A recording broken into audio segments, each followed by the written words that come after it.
तो welcome everyone. आज के इस सेशन में हम अब तक की वन ऑफ द बेस्ट जो कॉपीज रही है रीसेंट ईयर्स की, उनको यहाँ पे एनालाइज करने वाले हैं। ठीक है, नविता कुमारी मैम के ये कॉपीज है और इनकी रैंक तो 251 आई है। हालांकि बहुत अच्छी रैंक है। ठीक है, ये अभी भी आईपीएस में है। लेकिन भैया देखो, इनकी कॉपी से बढ़िया मुझे इनकी स्टोरी लगी। शी इज़ द गर्ल जिसकी शादी हो गई थी, ठीक है? और उसके बाद इन्होंने 4 अटेम्प्ट, आई थिंक 4-5 अटेम्प्ट दिए, उसके बाद इनका ठीक है, फेलियर आया। और इनकी कॉपीज़ में ख़ास बात ये है, जब मैं इनके बारे में फिर देख रहा था, she is she is the one जिन्होंने one of the highest score किया है 2022 के मेंस में, 2 पेपर्स में, जीएस 2 एंड जीएस 3। ठीक है, जीएस 2 एंड जीएस 3 इनका one of the highest score है। जीएस 3 में तो आई थिंक इनके 100 मार्क्स आए हुए हैं। ये बहुत ज़्यादा है, ऐसा मत समझो कि 100 मार्क्स क्या ही चीज़ है। 2022 में मेरे अपने जो जीएस 3 में मार्क्स थे वो 65 थे। जीएस 3 हर बार मारे जा रहे हैं, समझ रहे हो? इनके 100 मार्क्स, ये वन ऑफ द टॉप, ठीक है, टॉप मोस्ट जो इनके मार्क्स थे वो उसमें आए हुए थे। लेकिन फिर अगेन, ठीक है, इनकी स्टोरी से ये भी प्रूव होता है कि भैया यूपीएससी में इंटरव्यू में भाई कुछ भी हो सकता है। इनको इंटरव्यू में 155 मार्क्स दिए थे, आई थिंक 155 या 156। इनकी भाई साहब इनसे, ठीक है, इनकी स्ट्रगल स्टोरी बहुत ही अच्छी है, बहुत अच्छी स्टोरी है। ठीक है, मैं इनके बारे में पढ़ रहा था, शादी-वादी हुई, ठीक है, कई सारे प्रेशर्स वो झेलने के बाद, फिर 4 अटेम्प्ट का फेलियर झेलने के बाद, ठीक है, फिर भी वो ऊपर से यूपी के बहराइच, आई थिंक वहाँ से ये बिलॉन्ग करते हैं कहीं, ठीक है? तो उधर से बिलॉन्ग करने के बाद, ठीक है, फिर ये क्लियर करते हैं इस चीज़ को। शुरू करते हैं, ठीक है, ये इनकी कहानी हो गई। इनके आंसर्स को देखते हैं कि भैया क्या ऐसी चीज़ थी। जीएस 3 की हमने ये कॉपी लिखी हुई है। जैसे हर बार मैं कहता हूँ, इसके पूरे कंटेंट का जो क्रेडिट है that goes to forum IAS and everyone जो कि नए लर्नर है, उनको ये बता दें कि this is not just a conventional जो भी आप देखते हैं ना कहीं पे कि this is a topper copy analysis series. No, no, no, this is not topper copy analysis. This is basically a resource extraction series, ठीक है? And a series which teaches us कि भैया जो टॉपर्स हैं, वो किस तरीके से क्वेश्चन को ब्रेक डाउन कर रहे हैं, ठीक है? उनकी ये अप्रोच क्या है, जो उनको इतने मार्क्स दे रही है। साथ में हम यहाँ पे अपना ब्रेनस्टॉर्मिंग तो करते ही हैं। तो ये एक तरीके से आंसर राइटिंग की लाइव यहाँ पे प्रैक्टिस है। शुरू करते हैं कि the consequences following from the genetically modified organisms are debatable, but advantages justify the risk. Do you agree? बहुत अच्छा क्वेश्चन है। देखिए, 2022 में भी इस पे फिर क्वेश्चन आया था। आई थिंक ये 2023 या फिर 2024 के मेंस में भी ये रिपीट हुआ था। मैंने 22, 23, 24 तीनों मेंस दिए हुए हैं। मुझे याद है कि ये कम से कम 2 बार आया हुआ है, ठीक है? अभी कहाँ जैसे कितना आया हुआ है, अब वो भाई उतना कौन ही इसमें जा कर के देखेगा। देखो क्वेश्चन क्या कह रहा है कि भैया जो कॉन्सिक्वेंसेज़ है जेनेटिकली मॉडिफाइड ऑर्गेनिजम्स के, ये डिबेटेबल है। डिबेट में क्या चीज़ें आती है? एक पॉजिटिव चीज़ आती है, एक नेगेटिव चीज़ आती है। समझ रहे हो बात को? तो डिबेटेबल का मतलब है, तो आप सीधे यहाँ पे लिख सकते हैं कि जो जीएमओज़ हैं, ये क्या है बेसिकली, ठीक है? आप सिंपली इस चीज़ को भी यहाँ पे स्टार्ट कर सकते हैं कि genetic modification is a technique जो कि हाँ, ठीक है, जो कि जेनेटिक अल्टरेशन करती है किसी भी पर्टिकुलर ऑर्गेनिज्म में to to to adapt to certain conditions, ठीक है? इस तरीके से हम यहाँ पे कर सकते हैं और इसमें अच्छा डायग्राम भी बन सकता है कि भैया जीएमओ, यहाँ लिख सकते हैं जीएमओ किस-किस प्रकार के हो सकते हैं कि, ठीक है, आप इसमें, ठीक है, हाई न्यूट्रिएंट कंटेंट वगैरह लिख सकते हैं, ड्रॉट टॉलरेंट जीएमओज़ आप लिख सकते हैं, डिजीज़ पेस्ट टॉलरेंट जीएमओज़ वगैरह लिख सकते हैं। एक अच्छा यहाँ पे डायग्राम भी बनाया जा सकता है, हालाँकि इन्होंने यहाँ पे कुछ वैसा नहीं लिखा। फिर देखो इन्होंने डिबेटेबल का वही लिखा कि नेगेटिव बताया, पॉजिटिव बताया हुआ है, राइट? हालाँकि इन्होंने पहले एडवांटेजेस बताई जीएमओ की।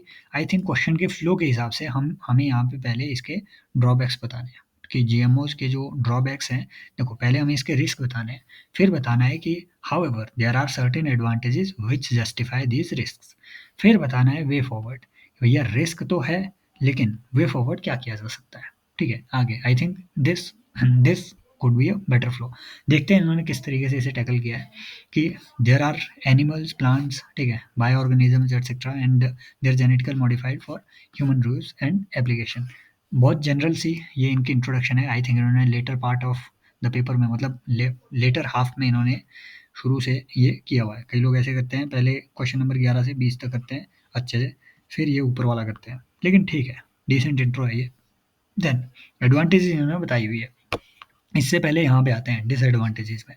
भैया सबसे पहले ह्यूमन सेफ्टी। देखो इस तरीके से ये चीज़ें हैं जो कि सबसे ज़्यादा मार्क्स दे रहे हैं। ये मैंने मैक्सिमम टॉपर्स में देखा कि भाई साहब देखो मेन पॉइंट तो ये है, लेकिन यहाँ देख लो इसे 3 सब पॉइंट्स में इन्होंने कैटेगराइज़ किया है। 3 सब पॉइंट्स में यहाँ एग्ज़ामिनर जैसे ही देखेगा, उसे लगेगा कि भैया 1 लाइन, 2 लाइन, 3 लाइन, 4 लाइन, भाई इसने बहुत सारे पॉइंट्स लिखा है। देख के ही लगेगा, वो सीधा टिक मारेगा आई आई देखो, मैं ऑनेस्टली कहता हूँ किसी को नहीं मालूम यूपीएससी कैसे एग्ज़ामिनर कैसे वहाँ पे, ठीक है, आपको नंबर दे रहे हैं। उनको भी अपने कोई रोल होते होंगे, तो एक परसेप्शन तो मैटर करता ही है कि भैया इसने इतना लंबा आंसर लिखा हुआ है और उसमें इतने सारे पॉइंट्स लिखे हुए हैं, साथ में कुछ ऐसी चीज़ें हाईलाइट कर रखी है, एंटी माइक्रोबियल रेजिस्टेंस वगैरह, एथिकल कंसर्न वगैरह, ठीक है, जेनो ट्रांसप्लांटेशन एटसेट्रा, ये सब चीज़ें हाईलाइट कर रखी है। दैट मीन जिसने कुछ सब्सटेंस का लिखा हुआ है, तो क्या वो करेगा, ऊपर जाएगा, हेडिंग पढ़ेगा, हेडिंग पढ़ेगा, हेडिंग पढ़ेगा, हेडिंग पढ़ेगा, हेडिंग पढ़ेगा, 4 नंबर, 5 नंबर, 6 नंबर, राइट? ये भी एक पॉसिबिलिटी है, राइट? तो एग्जामिनर का या फिर किसी भी इवैल्यूएटर का माइंड भी इसी तरीके से चलता है। तो देखो सबसे पहले उन्होंने ह्यूमन सेफ्टी रिस्क यहाँ पे बताया, अराइजेज फ्रॉम जीएम फूड, ठीक है, ये इम्यूनो, ये क्या है, सप्रेशन, हाँ वाओ, ये देखो ये कीवर्ड्स हैं जो हमें अपने आंसर में लिखने हैं कि इम्यूनो सप्रेशन इससे हो सकता है, इम्यून सिस्टम सप्रेस हो सकता है, इम्यून रिएक्शन यहाँ पे जो है सप्रेस हो सकता है, rejection of organ transplant, right?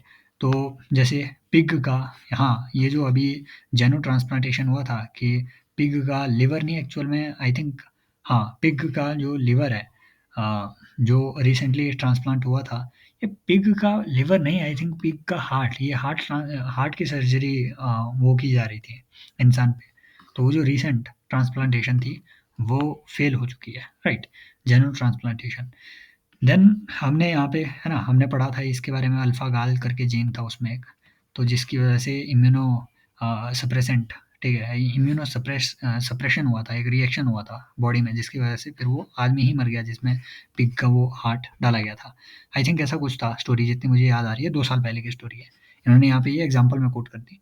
Then high yield, देखो ये सब चीज़ें जो भी हम यहाँ पे पढ़ रहे हैं अपने नोट्स में डालने हैं साथ में ये, राइट? कि हाई यील्ड इज ये क्या है, कंसर्न्ड, ओके, कि BT cotton led to the rise of herbicide, देखो ये यहाँ पे ये इस तरीके की चीज़ें यहाँ पे अंडरलाइन करनी होती है। Then super super weeds and super bugs, देखो ये कीवर्ड्स हैं जो इन्होंने अपने आंसर में डाले हैं, जहाँ से इन्हें नंबर मिल रहे हैं जीएस 3 में। नॉर्मली आदमी क्या लिखेगा कि एनवायरमेंटल रिस्क है, ठीक है, बायोडाइवर्सिटी को खतरा है, ये है वो है, no, these are the keywords, super bugs, super weeds, ठीक है, जो कि एक तरीके से अब एक इम्यूनिटी डेवलप कर लेते हैं इस तरीके के हर्बिसाइड्स के लिए, राइट? जो इसमें यूज हो रहे हैं, बीटी कॉटन में हर्बिसाइड यूज हो रहा है, उसकी वजह से सुपर वीड्स या फिर सुपर बग्स तैयार हो रहे हैं जो कि जेनेटिकली अडेप्ट हो चुके हैं इन चीज़ों के लिए, समझ रहे हो? Then threat of anti microbial resistance, जो कि हम देखते ही हैं, ठीक है। एंड देन आपका एथिकल कंसर्न्स कि may arise in cloning as well as xeno transplantation etcetera. देखो यहाँ पे एक अच्छा वे फॉरवर्ड, ठीक है, एक वे फॉरवर्ड भी इसमें डाला जा सकता था, स्पेस बचा करके। वे फॉरवर्ड हमेशा जहाँ जहाँ आप कंसर्न उठाते हैं वहाँ वहाँ वे फॉरवर्ड डालना कभी मत भूलना। 3 ही लाइन का डालना है, ज़्यादा नहीं, 3 ही लाइन का डालना है। नंबर 1 क्या, कि भैया रेगुलेशन इसका करना है, ठीक है, रेगुलेशन इसका करना है। दूसरा access and benefit sharing, and benefit sharing, कौन सा प्रोटोकॉल, नागोया इसमें कोट कर लो, समझ रहे हो? सिंपल कोट ही करना है, बस इतना सा पॉइंट लिखना है, एक्सेस एंड बेनिफिट शेयरिंग करना है, रेगुलेशन इसका करना है, राइट? फिर R&D एक्सपेंडिचर को हमने बढ़ाना है, जो कि आजकल कितना है, 0.6% ऑफ जीडीपी। सिंपल इतना सा वे फॉरवर्ड अगर इसमें लिख दिया जाए तो आंसर में और मजा आ जाएगा। फिर उन्होंने देखो, फिर अब ये एड्रेस करने के बाद ये लिखा जा सकता था, however advantages of GMO they they outweigh the, ठीक है, the risk of it. For example crops high yield, ठीक है, ड्रॉट टॉलरेंट वगैरह हो गया, ठीक है, पेस्ट रेजिस्टेंस वगैरह हो गया, ईजी बीटी कॉटन, ये बीटी कॉटन ही डाले जा रहे हैं, हालांकि बहुत सारे ऐसे, ठीक है, एसटीबीटी वगैरह, या फिर आप इसमें कुछ भी और लिख सकते हैं, बीटी ब्रिंजल, कुछ और चीज़ें लिख दो। Then animals high productivity of milk, ठीक है, improved breeds, xeno transplantation from pigs, वही एग्जांपल देखो बार बार डाल रहे हैं, इजी इंसुलिन वगैरह, ठीक है, तो प्रोडक्शन ऑफ मेडिसिन वगैरह में ये यूज हो सकता है। Then micro organism, vaccine development, drug development etcetera. तो देखो this is the way she is writing her her answers, and this is why she is getting 100 marks in GS 3। भाई मैं ट्रस्ट मी, किसी भी topper से पूछ लो, 75 से 80 की रेंज में आए हैं GS3 में पिछले 3 साल में। समझ रहे हो? Then all together burning is not the solution. ये क्या है? Burning is not the solution resulted. ये क्या है? टोरेश कार्टेना प्रोटोकॉल। अच्छा, कार्टेना प्रोटोकॉल यहाँ पे, कार्टेना प्रोटोकॉल यहाँ पे लिखा गया है एंड बायोडाइवर्सिटी एक्ट। तो इन्होंने एक तरीके से यहाँ पे इनको मेंशन करके कंक्लूजन लिखा है। मुझे तो समझ नहीं आया एक्चुअल में क्या लिखा हुआ है, किसी को समझ आए तो नीचे बताना, राइट? क्योंकि जल्दी जल्दी में पढ़ना है भाई।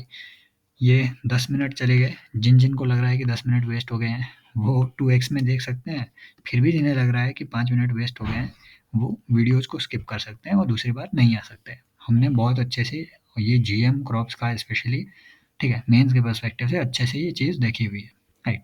And that's it. यही करना है आपको।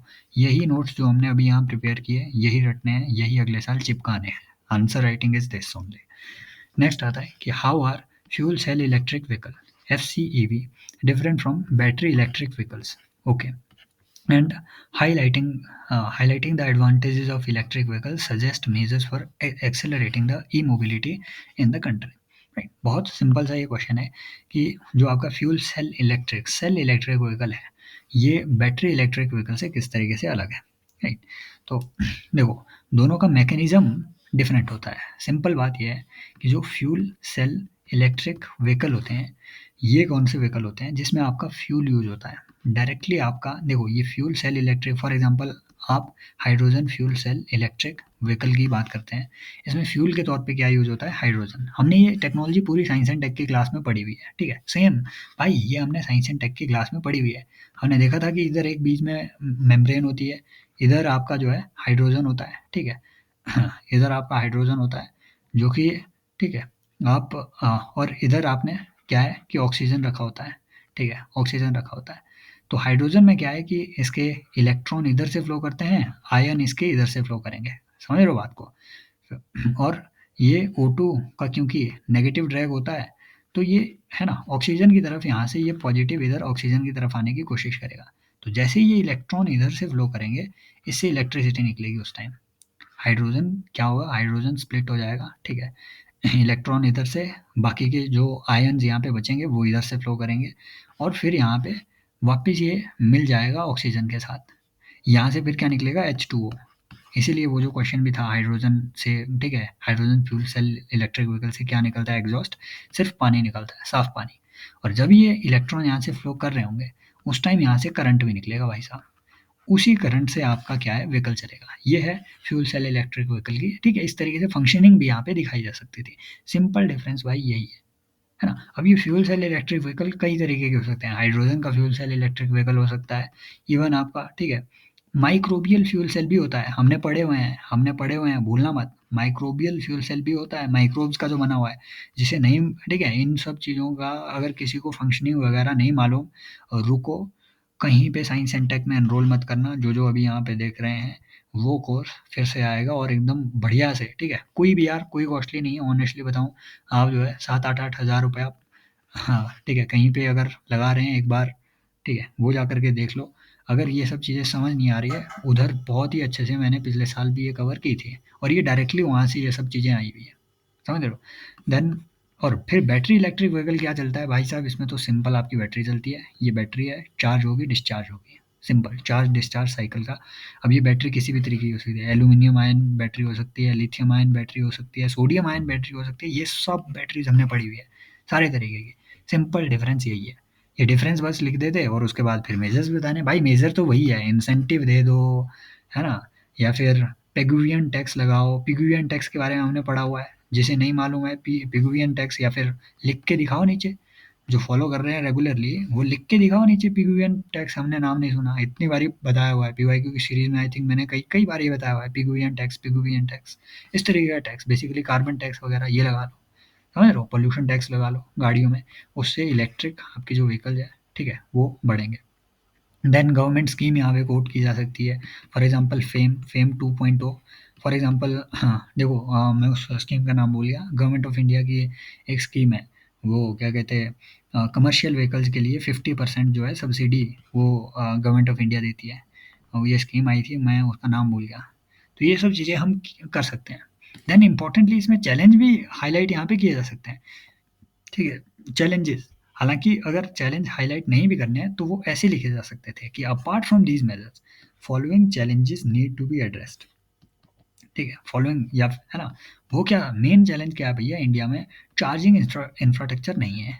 तो चार्जिंग इंफ्रास्ट्रक्चर के इशू को, या फिर इवन जो चार्जिंग होती है, देखो जो हमारी चार्जिंग होती है किसी भी इलेक्ट्रिक व्हीकल में, वो चार्जिंग का टाइम बहुत ज़्यादा होता है।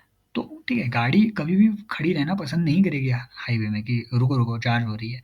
तो उसके लिए हम क्या कर सकते हैं, बैटरी स्वैपिंग फैसिलिटी वगैरह क्रिएट की जाए, समझ रहे हो। तो इस तरीके के इसमें वे फॉरवर्ड लिखे जा सकते हैं। देखते हैं इन्होंने क्या ये किया कि ये BEV and FCEV are alternatives of internal combustion, ठीक है। तो इस तरीके से इन्होंने इंट्रो यहाँ पे सिंपल सा दे दिया, ऐसा ही इंट्रो आना था, डिफरेंस लिख दिया। देखो कोई बड़ा हेडिंग नहीं लिखा है, आदमी क्या करेगा, बड़ा हेडिंग लिख देगा, difference between dash and dash ना, डिफरेंस इधर लिख दिया एफसीईवी, इधर लिख दिया BV, based on hydrogen fuel cell. नहीं, ये सिंपल हाइड्रोजन का नहीं होता है। मतलब अगर टेक्निकली देखा जाए ना, वैसे तो ये पॉइंट ठीक है, लेकिन टेक्निकली देखा जाए तो ये पॉइंट एब्सोल्युटली रॉन्ग है, ठीक है, क्योंकि ये एकदम नैरो डाउन कर देता है हाइड्रोजन के लिए, समझ रहे हो।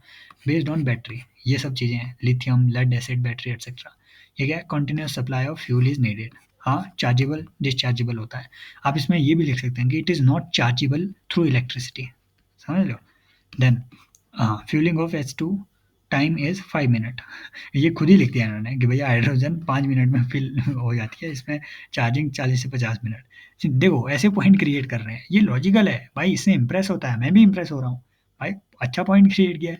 Long range on the single fill, okay, short range in the single fill लिख सकते हैं आप, इजी एग्जाम्पल इसमें लिख सकते हैं 300 से 400 किलोमीटर, जो आज अभी तक की हाईएस्ट रेंज है। लेस एक्सपेंसिव मोर एक्सपेंसिव, हाँ ये तो है, ये तो है। What are the advantages of electric vehicles. अरे यार ये क्या लिख दिया, व्हाट आर द एडवांटेजेस, नहीं दिस इज नॉट अ, है ना, ये सजेस्टेबल नहीं है, मैं तो नहीं कहूँगा, सीधे लिख सकते थे ना एडवांटेजेस ऑफ इलेक्ट्रिक व्हीकल। इसमें पूछा हुआ है क्या, high highlighting the advantages, okay okay, हाँ ये पार्ट देखो, ये भी एक इम्पॉर्टेंट बात है कि हम क्वेश्चन को बार बार मिस कर जाते हैं, इसलिए क्वेश्चन को बार बार देखना जरूरी होता है। मैं क्योंकि यहाँ लाल लाल कर देता हूँ तो मुझे आधा ही क्वेश्चन दिखाई देता है फिर बाद में। तो एडवांटेजेस बतानी है, no emission of SOx NOx वगैरह, ठीक है।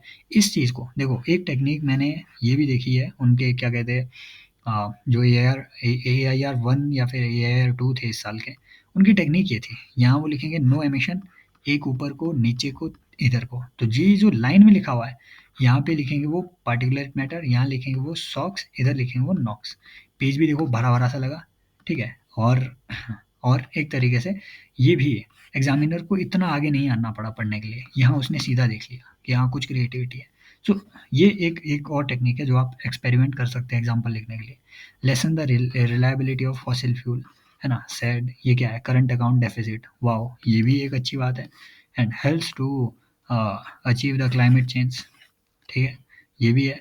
एंड आप इसमें पंचामृत, ठीक है, टारगेट भी ब्रैकेट में लिखना है, इजी नहीं लिखना है, ब्रैकेट में लिख दो Panchamrit target. And provide sustainable development in transportation, black carbon को एड्रेस कर सकता है। देन वे फॉरवर्ड लिखा हुआ है इसमें कि what needs to be done, build, ये क्या है, चार्जिंग इंफ्रास्ट्रक्चर, वही बात जो हमने ऊपर लिखा, lithium availability, Argentina Bolivia chilli.